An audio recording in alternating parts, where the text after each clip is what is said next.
কি অদ্ভুত না, এই নভেম্বর মাসের শেষ হওয়ার ঠিক 2 মাস আগে আমরা উত্তাল রাজপথে সামিল। আমাদের মনে গনগনে আগুন, মুখে চোখা শব্দবান। তারপর ডাক্তারেরা ফিরলেন নিজেদের কাজে, যেটা স্বাভাবিকই ছিল। আমরাও ফিরলাম, কিন্তু ভুলে গেলাম সব। কিংবা ভুলিনি, মনে আছে শুধু আগুনটা হয়েছে নিভু নিভু। ওই কিছু বাচ্চা ভোলানো কর্মসূচি আর মনে রাখার জোর করে ব্যর্থ প্রয়াস। আমরা ফের সেজেগুজে পরিচিতদের বিয়েতে পাত পেড়েছি, হাতে উপহার, মুখে হাসি। অন্যদিকে কলকাতা লাগোয়া মফস্বলের একটা বাড়িতে 20 নভেম্বর সকাল থেকে সাজো সাজো রব পড়ার কথা।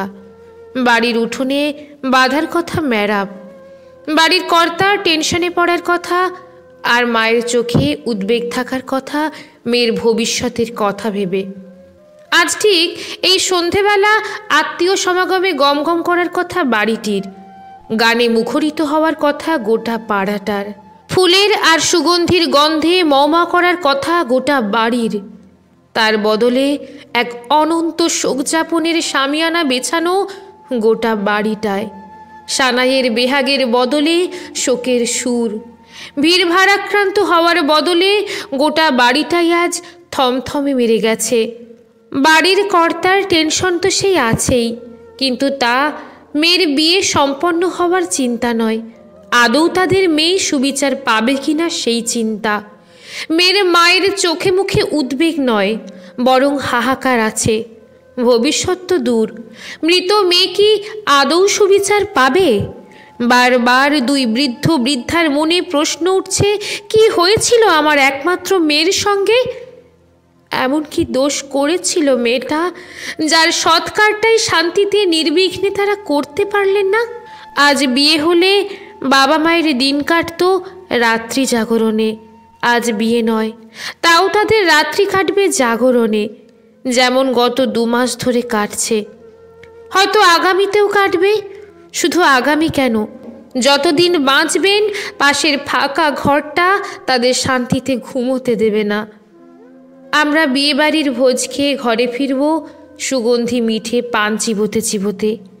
পরিচিতদের সঙ্গে দেখা হলে বলবো, আহা শুক্তনিটা দারুণ করেছে, কিংবা এঁচোড়ের ডালনাটা ঠিক জমেনি, মটনটা একটু ছিবড়ে ছিল, আর একটু যত্ন নিয়ে করতে পারত।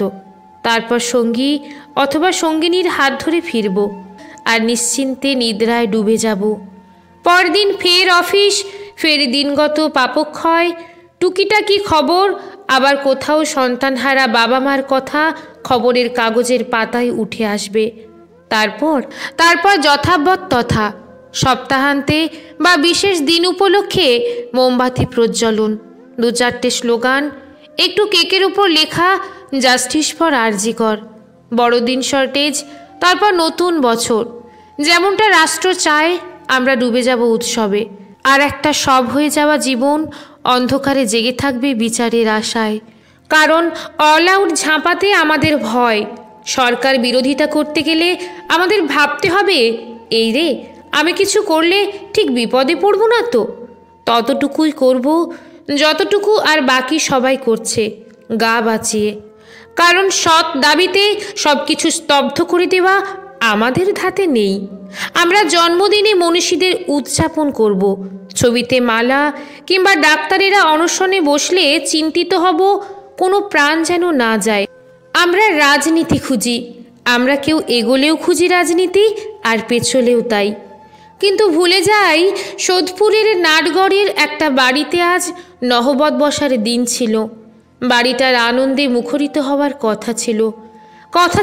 দুজন প্রেমময় মানুষের এক হয়ে এক পথে সংসার বাঁধার কথা ছিল। সব কথা রাখা হয় না, হয়ে ওঠে না। আমরাও কথা রাখিনি।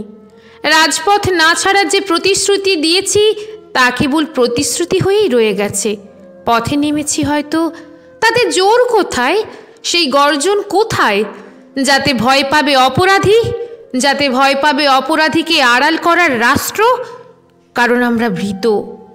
আমরা ভুলেছি 20 নভেম্বর একটা বিয়ের দিন ছিল। আমরা রাস্তায় নেমেছি সেই নামাকে হাতিয়ার করে জনপ্রিয়তায় বাগিয়েছি। পুরস্কার পেয়েছি, আন্দোলনে কে আগে ডাক দিয়েছে তরজা করেছি, সেরা বাঙালি হয়েছি। কিন্তু ভুলে গেছি 20 নভেম্বর একটা বিয়ের দিন ছিল, একটা বিচার পাওয়া বাকি আছে। 20 নভেম্বর একটা বিয়ের দিন, বাড়িটিও আছে, বরকর্তা আছে, কনেপক্ষ আছে, শুধু মেয়েটাই আজ নেই। 20 নভেম্বর একটা বিশেষ বাড়িতে সবই আছে, শুধু মেয়েটাই নেই। চলুন আজ বিয়ে বাড়ি খেয়ে আসি পেট ভরে, তারপর ভাত ঘুম দিই। কলমে শুভেন্দু দেবনাথ, পাঠে রুম্পা বিশ্বাস।